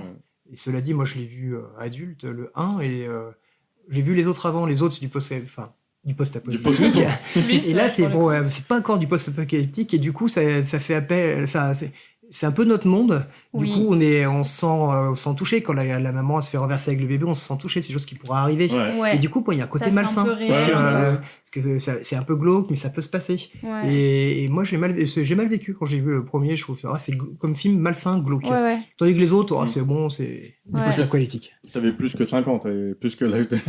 Non. Moi, quand je l'ai vu, je pense que je vais avoir peut-être 10 ans. Tu Ah vois. oui. Mais c'est quand juste, même, hein. ça m'a pas mis. Mais Ouais. ce que t'évoques, en fait, vraiment, je sais. Il y a vraiment il y a Ouais. un vrai truc malsain. Mais d'ailleurs, j'ai un truc à ce sujet, je sais Vas-y. pas si tu vas le dire ou pas. Mais du coup, j'ai lu que George Miller, en fait, il travaillait dans des salles d'urgence à Sydney. Et en fait, il voyait beaucoup de blessures et de décès. Et il avait l'impression de voir de plus en plus d'accidents de voiture. Et du coup, en gros, c'est pendant qu'il était là-bas, il a croisé un gars qui faisait un peu de ciné, je crois. Et du coup, il a imaginé une intrigue, du coup, inspirée de son taf d'urgentiste, quoi. Et du coup, à la base, il voulait imaginer un personnage dénué de sentiments qui arpenterait les routes pour soigner les accidentés. Mais en fait, l'idée va un peu évoluer parce que du coup, les gens ils disent un peu que du coup, l'histoire elle serait plus crédible si elle se situait dans un futur proche, genre dystopique. Donc c'est peut-être plus Ah ouais. dystopique que Par contre, post-apo pur et dur. Trop Cronenberg faire ça. Ah ouais. Franchement, Ouais, c'est vrai. je vois trop Cronenberg faire un film comme ça. C'est vrai. Et tu vois, moi, je me suis dit quand même, parce qu'il y a Goose à l'hôpital et il y a, spoiler encore, il y a sa femme aussi. Ouais. Et je trouvais que le plan, je trouvais que la scène, elle était un peu longue, que le plan, il était long et tout. Et tu vois, quand j'ai lu que, en fait, le mec, il était urgentiste et qu'il a vu vraiment un peu tous ces corps-là, ça a pris du sens, tu vois. Le gars, il est arrivé au taf avec sa caméra et ses 2 acteurs. Bon, alors, vous vous mettez là, on a 5 minutes. Mais cette idée Ouais. des yeux, là, moi, ça m'a traumatisé aussi. Les deux frangins, non, c'est son frère, oui, c'est ça. Le chef qui se fait tuer. Enfin, je spoil là. Ouais, vas-y. Ouais, vas-y, de toute façon. Et ce au qu'on début, fait la plus première tard. scène où le gars qui est dans la voiture avec sa copine, Ouais. au moment de la mort, ils ont leurs yeux qui sortent de la tête Oui. là. Et ça m'est resté. C'est Ah une bah image. oui. Mais Ouais. est-ce que ça veut dire qu'il a vu ça aux urgences? J'ai un peu peur. Ah, je sais pas. Oh, il y a peut-être un peu d'imaginer, mais ouais. Comment on peut après écrire Babe et Happy Feet après tout ça? Mais c'est clair. C'est vrai, c'est ça qui me... C'est marrant, hein, ce Ouais. truc-là. Ouais, c'est vraiment bizarre. Alors, je passe à une anecdote de Mad Max 2 qui vraiment, alors si elle est vraie, elle est incroyable.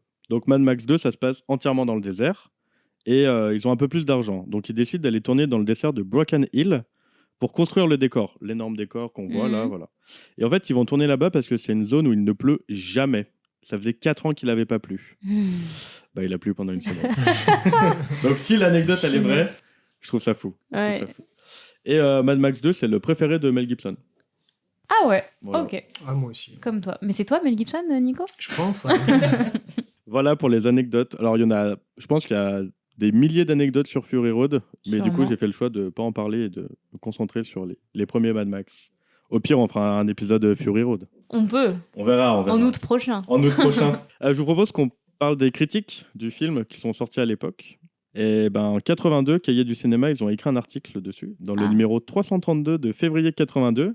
Donc sur le 2 alors? Sur le Non, sur le 1. Ok.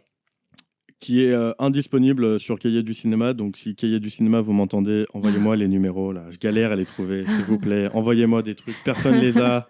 Je les trouve pas. S'il vous plaît, envoyez-moi des trucs. Donc je n'ai pas de critique d'époque officielle. Ok. Voilà, je pense qu'il faut qu'on parle que de films qui sortent récemment parce que c'est des rats Cahiers du cinéma, ils veulent rien m'envoyer. Mais en me promenant un peu sur Sens Critique, site que vous commencez à connaître, j'ai relevé 2-3 critiques que je vais vous lire et puis on va en parler un peu. Donc, petite critique de RVDSLMR. C'est ça, Mad Max. C'est un peu le titre. Voilà ce que toute personne honnête devrait vous dire après avoir vu le film. Mad Max dure moins de 10 minutes à la toute fin du film. Entre-temps, le personnage ne fait rien et le film s'étale pour poser un enjeu qui aurait demandé un quart d'heure au maximum. Mais non, il faut que Mad Max soit à peine responsable de la mort d'un membre de gang et que ses vilains copains motards veuillent se venger. Ce qu'ils mettront 1 heure à faire tellement ils sont occupés à se lancer des rires hystériques pour bien montrer qu'ils sont fous. Quand ça commence enfin et qu'ils zigouillent la famille de Max, Max devient Mad Max et tue tout le monde en 5 minutes, montre en main. Générique. Pas complètement faux. Bah, pour moi, il a raison, en Mais fait. c'est pas faux. C'est ce que je disais. Enfin, en fait, l'histoire, elle est super simple. Elle est vraiment très très Et simple. la résolution, elle se fait ultra vite. Ouais. Et en fait, est-ce que Mad Max 1, c'est pas un énorme appel pour le 2 et le 3 Bah déjà, c'est la manière dont le personnage il est construit. Comme Ouais. il dit, il devient fou à ce moment-là. Et après, le personnage des autres, c'est un personnage qui est fait et qui, pour moi, n'évolue plus. Oui. Parce que Ouais. dans les autres Mad Max, il arrive, il se trouve dans une situation où il est emmerdé, on lui pique sa bagnole. Dans le 3, on lui pique... il a plus d'essence dans le 2 et il veut résoudre son problème. Là, il va être obligé d'aider des gens, mais il les fait pas. Et c'est là l'anti-héros aussi, parce que Mad Max, pour moi, quand j'étais gamin, c'était le premier anti-héros connu. Ouais. C'est le Ah type, ouais. il fait pas ça parce qu'il est sympa, il fait ça parce qu'il a besoin de quelque Ouais. chose. Ouais, c'est vrai. Ouais. Et Clairement. dans le Mad Max Fury Road aussi, d'ailleurs, il aide au début, il est accroché, Ouais. il sert des gens pour s'en sortir. Mais à un moment, il va se dire, finalement, je fais ça pour moi, mais si ça peut arranger les autres. Et là, c'est le petit côté qu'on se dit, Ouais. il est sympa, et à la fin, il se barre toujours en laissant tout le monde en plan. Ouais. Dans le 2, il était payé en essence, il se casse, et il laisse le gamin, l'enfant sauvage, le 2 s'appelle c'est l'enfant sauvage, alors qu'on pensait il avait l'image du père, le gamin, il venait vraiment vers lui. Dans le 3, qu'est-ce qu'il laisse ? Il laisse tous les gamins, ils Ouais. partent dans Ouais. l'avion, là, et puis lui, il part, il est content.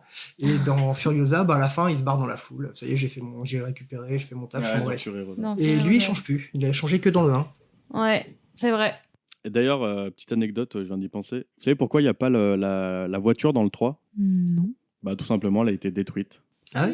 En fait, il y a eu 2 voitures. Ils ont fait que 2 voitures, la vraie voiture de Mad Max. Il y en a une qui a été envoyée dans un musée en Angleterre. Et ils avaient plus... En fait, elle a été vendue au musée, ils n'avaient plus le droit de la toucher. Et Oh la là deuxième là. a été détruite sur le tournage du 2. Et du coup, ils étaient très embêtés. Et ça coûtait trop cher de la refaire et tout. Et du coup, ils ont dit, bah, pas de voiture dans le 3. On a déjà Tina Tu Turner, elle a pris tout le budget. m'étonnes. pas de... En même temps, le train, c'était génial, le train, là. Ouais. Le train Le train ? Le train C'est une poursuite, ils poursuivent un train. Ah oui. Non, on n'a pas vu les mêmes films. Avec le Poudlard Express et tout. Là, tu vois. Je vais vous lire une autre critique de OJLOC. Voilà, désolé si j'écorche les pseudos. Faites plus simple aussi. Vide de sens car le monde, entre guillemets, post-apo est dictatorial, mais pas du tout développé pour laisser place à du néant. Une multiplication de scènes qui n'apportent rien comme les amourettes de Mel Gibson. Même dans la mise en scène, c'est le néant. Ça se passe dans une Australie de 1979, rien de post-apo. Donc on n'est ni en face d'un film post-apo, ni en face d'un film d'action. Les quelques scènes, entre guillemets, d'action, se résument à une poursuite entre une voiture et une moto jusqu'à ce que le mec en moto se casse la gueule tout seul. Beaucoup de gens ont vu Fury Road avant de voir le 1 et du coup ça passe moins bien. Ça c'est ce que je vous disais tout à l'heure. Ouais, mais en même temps, le choc, en 79, c'est méga loin, quoi. Exactement. Ouais, et je c'est pense ça. que c'est vraiment un film qu'il faut remettre dans son contexte à parce que fond. nous du coup on sort de Fury Road entre guillemets Bah et on voit Fury Road et tout, on se dit ah, quand même. Mais tu vois, comme Fury Road, c'est George Miller qui l'a fait, Oui. tu te dis bien que l'intention est la même, Bah c'est oui. juste que tu remets dans le contexte 79 et ça fait Mad Max 1, et dans le contexte 2014, ça fait Exactement. Fury Road, Il faut quoi. quand même rappeler qu'en 79, comme tu l'as dit, c'était classé X. Oui, en plus. Ouais, oui, donc oui, oui. c'était pas rien non plus, hein, quoi. non. Donc, ouais, à bien recontextualiser, Exactement. quoi. Et du coup, est-ce que pour vous Mad Max c'est un bon film culte? Moi, dans ma culture cinématographique personnelle, je dirais oui. Ok. Après, pour le monde entier, Moi, je pense que je pense oui. que hein. oui. Ouais. Tout le monde connaît, Ouais, quoi. je pense que oui. Moi, je suis assez d'accord. Moi, je pense que du coup, Ouais. là, j'ai retravaillé un peu dessus, je l'ai revu et il est un peu rentré dans mes films cultes et tout parce que, en fait, même si c'est pas on peut dire que c'est pas un super bon film en fait, mais il a apporté tellement de choses sur le après. Je En pense, fait, ouais. il a marqué son histoire en fait. Ouais, il a son marqué. Mais rien que pour ça, ouais. Sauf en passer par là, il a chopé des sous, il a pu faire Ah un bah univers oui. beaucoup plus Et développé puis, dans ouais, le 2. c'est ça, on est sur du petit budget d'un mec qui avait jamais rien fait, avec des Ouais. acteurs qui avaient jamais rien fait. histoire. C'est ça. Donc, Et puis, quand même des scènes de bagnole qui sont mythiques. Ouais. Et à ce propos, moi, j'ai une anecdote aussi, Ouais. parce que je me suis aperçu que ça faisait pas mal de décennies que je me faisais avoir. L'affiche du film a été super classe à l'époque. C'était le type, il est sur sa voiture avec un flingue dans la main et son casque. Ouais. Bah, en fait, Ouais. Mel Gibson, il n'a jamais de casque dans le film, Non. vu que c'est pas un motard. C'est vrai. Bah ouais, merci les gars. C'est des génies au marketing. Beaucoup d'amour pour les méchants. Enfin, alors l'univers, j'adore, parce que c'est quand même le seul qui arrive à créer de la science-fiction avec des trucs raccommodés. C'est-à-dire, on prend des héros. Donc, ça se voit encore peut-être plus dans le 2 et le 3, enfin, surtout dans le 3. Tous les combinaisons un peu iroquoises, parce que les méchants dans le 3, c'est plutôt style iroquois. C'est tout à base de pneus et de fer de récupération et que des objets de récup. Et c'est comme ça que la chef décoratrice avait fait ça à l'époque. C'est que de la récup pour montrer que ça a vécu. Ça, c'était cool. Et puis, moi, j'ai bien aimé que quand sa femme et la vieille dame, elles doivent prendre la fuite, elles n'attendent pas Max. Et ça, je trouve ça bien. Enfin, tu vois, pour l'époque et tout, le film, il n'est pas forcément super en avance sur ces trucs-là, mais tu sais, elle reste pas... On voit des fois dans les vieux films, tu sais, elle va se planquer et elle attend qu'ils reviennent un peu machin. Mais là, ça me fait trop rire parce qu'elle prend le break, elle embarque la vieille et elle se casse, quoi. Genre, Max, il se démerdera. Même avant, elle colle sa glace. Le méchant, il vient, il lèche la glace. Là. Elle lui super, colle un coup de pied. Un coup de pied mal placé. Elle lui écrase l'esquimau et elle se sauve. Et c'est là que l'autre, il essaye d'attraper avec sa chaîne et qu'il laisse la main, là. Et c'est courageux. Et elle reste super calme et tout quand elle revient voir Max. Le personnage n'est pas si mal. Le personnage de sa femme. Mais bon, il finit mal. Il fait pas long feu, mais... Ce plan m'a traumatisé, hein. Vraiment le plan où, tu sais, à ras le sol, on voit juste les bécanes et la chaussure du petit et la balle. Je le trouvais terrible, ce plan. Vraiment. Ouais, je comprends. Moi, je trouve un peu cliché, mais il faut recontextualiser. Mais voilà, moi, à l'époque où je l'ai vu, tu vois, plus jeune et tout, je le trouvais vraiment terrible, quoi. Tu imagines, en fait, le bébé, quoi. Enfin, tu vois, juste la petite chaussure, c'est horrible. C'était un premier plan avec un gamin aussi, qui traverse la route. Oui, avec la caravane, justement, là. Ouais, au moment de la caravane, et les voitures, elles passent, et les parents, ils pensent qu'il est... Ouais, et l'autre, il est au milieu, et ce plan, il est génial aussi. Il passe pile au milieu. Il s'en sort, le gamin, Est-ce qu'il est si mad, ce Max ? Il est froid, il est calme, et... En fait, il essaie juste de s'en sortir, en fait. Ouais. Mais tu vois, ça correspond à ce que George Miller voulait au début. Tu vois, son intrigue de base, c'était un mec sans sentiment qui récupère les accidentés de la route, quoi. Tu vois. Du coup, on a ce truc de... Parce qu'il est hyper impassible, même dans le 2 avec le gamin. Moi, quand il fout le gamin en dehors de sa voiture, le gamin, il rentre dans la voiture pour partir avec lui, il le fout dehors, mais ça m'a brisé le cœur. Moi, il est tellement mignon, ce gamin. Bon, sauf quand il lance au boomerang. Mais... Oui, tellement mignon, je m'y frotterais pas trop quand même. Mais... Donc, le coup du boomerang, moi, je m'y attendais pas la première fois. Hein. Ouais. C'est génial. Et puis la réaction quand l'autre, il essaie de l'attraper avec sa main, tous les doigts, ils font plouf, les petits knackis, et les autres, ils rigolent tous, incompréhensible. C'est l'ambiance à la semaine, je trouve vraiment. Tous. Et tu vois, par rapport à la critique du gars qui disait qu'il n'y a pas de scénario, machin, que c'est vide, c'est pour ça que je me suis demandé si c'était plus un film juste à ambiance, parce qu'il n'y a pas grand-chose, mais en effet, je pense que vraiment l'ambiance et l'univers, je trouve, prend le pas sur l'histoire, c'est sûr. Carrément. Mais c'est ça qu'on retient de Mad Max, c'est l'univers, quoi. Plus que l'histoire de vengeance, voilà. Voyez Mad Max. Voyez Mad Max. Franchement, si c'est pas fait, tous...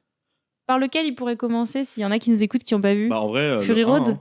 Non, le 1. Parce que... le 1, il est dur, je trouve. Quand tu commences par... Pour moi, c'est le plus dur, le 1. Pour moi, c'est le plus dur. Si tu commences par Fury Road, en fait, tu vas faire exactement comme nous, on a fait. Tu crois que t'es déçu ? Et après, tu vas regarder, tu vas dire... Ouais, en fait, il n'y a pas d'histoire, il n'y a pas de scénario. Commencez pas par commencez par le 2. Commencez par le 2. Par le 2, ouais. Et si ça vous intéresse d'où vient Mad Max, vous regardez le 1. Voilà. Et si vous voulez poursuivre ce que va devenir Mad Max... Le 3. Et le 4. Et le 4. Furiosa. Le 5, pardon. Attends. Ouais, voyez Mad Max, écoutez, c'est cool. Et surtout, mais ça, on n'en a pas parlé, mais il y a une version de Fury Road en noir et blanc. Parce que George Miller voulait faire son film en noir et blanc à l'origine, je crois, mais il ne l'a pas fait. Pour des raisons techniques, j'imagine, à l'époque. C'est ça. Donc, il existe une version de Fury Road. C'est la même version. C'est pas la même version. C'est pas juste qu'ils ont pris le film et ils l'ont coloré en noir et blanc. C'est du vrai noir et blanc. Ils ont tout retravaillé. En noir et blanc. Mais c'est la même histoire, c'est tout pareil, mais il est en noir et blanc. Et moi, je l'ai pas vu en noir et blanc encore. Je le possède en DVD, mais je l'ai pas encore vu en noir et blanc. C'est la prochaine étape. Mais en plus, les couleurs sont tellement jolies dans Fury Road. Ouais. Tu vois, le désert orange et tout, les couleurs, elles pètent vraiment, quoi. Donc c'est marrant, tu vois, de le passer en noir et blanc. Moi, je savais pas par lequel commencer, du coup, j'ai regardé celui en couleur, j'avoue. Je me suis dit, Mad Max 1, il est en couleur, vas-y, je continue sur la lancée de la couleur. Mais ouais. Et vous savez pourquoi c'était bien que ce soit fait en Australie ?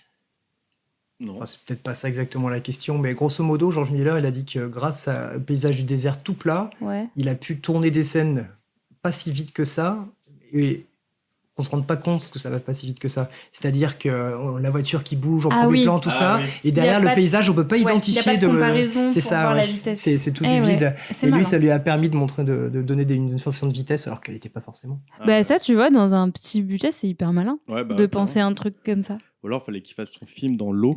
Ça aurait été pareil. Et ça aurait été Mad Max Mad- post-apocalypse. Waterworld avec Ah oui, Waterworld. Ah ouais, voilà, ça existe. Mais oui, et d'ailleurs, dans le 1, il y a un seul plan que j'ai remarqué qui est accéléré quand même. Tu vois qu'il y a une petite accélération. Et dans le 2, Il y en a beaucoup dans le 2, il y en a ouais. plus. Il y en a un peu Ah oui, plus oui. qui sont accélérés. Ça Tu se vois, voit ça un peu, bouge tout, Ouais. tout bizarrement. Ça se voit un peu. Mais ouais. Bon, alors je pense qu'on en a fini avec Mad Max là. Ouais. Et je vais laisser les clés du podcast à Ninon pour cette Oh fois. là là. Puisque je ne sais pas de quel film on va parler la prochaine fois. Oh. Je vais laisser les rênes. Oh là là, c'est trop de pression. C'est beaucoup de pression, vous n'imaginez pas. Eh bien, la dernière minute du prochain épisode du mois de septembre, on voit un jeune homme aux cheveux mi-longs avec une écharpe rouge et des mitaines. Il est sur un parking et semble tenir quelque chose au creux de sa main. Il ouvre la main et il l'amène jusqu'à son oreille. Là, on voit qu'il y attache une petite boucle d'oreille en diamant. Il regarde autour de lui et se met à marcher. Et puis on passe sur un plan fixe, un plan large, où un homme en chemise avec des lunettes lit des copies dans une salle avec des bureaux. Au son, on entend une voix off. Cut. Et alors que la voix off poursuit, on voit un plan large d'un stade de foot. Le même jeune homme qu'au début s'avance du fond du champ au premier plan. Il porte des vieilles Rangers complètement desserrées au-dessus d'un pantalon large et d'un long manteau qui lui tombe sur les mollets. Et alors qu'il s'avance, dans un geste convaincu, il brandit son poing droit vers le ciel. Au même moment, l'image se fige et c'est le générique. Je crois que je l'ai. Ouais. Bah, on verra ça. Nico, faut pas dire si tu l'as. On verra ça le mois prochain si je l'ai Ouais. ou si j'arrive les mains dans les poches. Hein. Mhm. Merci beaucoup, Nico, d'être venu. Merci, ouais. J'espère que tu as passé un bon moment. Ouais, c'était sympa. Merci pour tes anecdotes Ah ouais, merci sur pour Mad tes Max et lumières. tout. Ouais, c'était cool. Mm. Merci, Ninon, de me mettre dans la merde pour le mois prochain. Oui. de Et rien. merci pour ta chronique. Merci à vous aussi de nous avoir écoutés. Et oui. Et aussi, merci pour vos retours. Oui. Quelques retours déjà à gauche, à droite, là, depuis quelques mois. Et merci beaucoup, ça nous fait plaisir. Oui. Donc, n'hésitez pas à nous envoyer des petits messages, ça nous fait plaisir. Et à partager autour de vous. Oui, aussi. Parce n'hésitez qu'on pas. est super sympa. Voilà, donc vous pouvez toujours nous retrouver sur YouTube et sur Spotify. Et sur notre compte Instagram, la dernière minute. C'est pas mal, hein? Tout est dit. Bravo. Bon, et à bientôt. À bientôt. Au revoir. Au revoir pour le mois de septembre.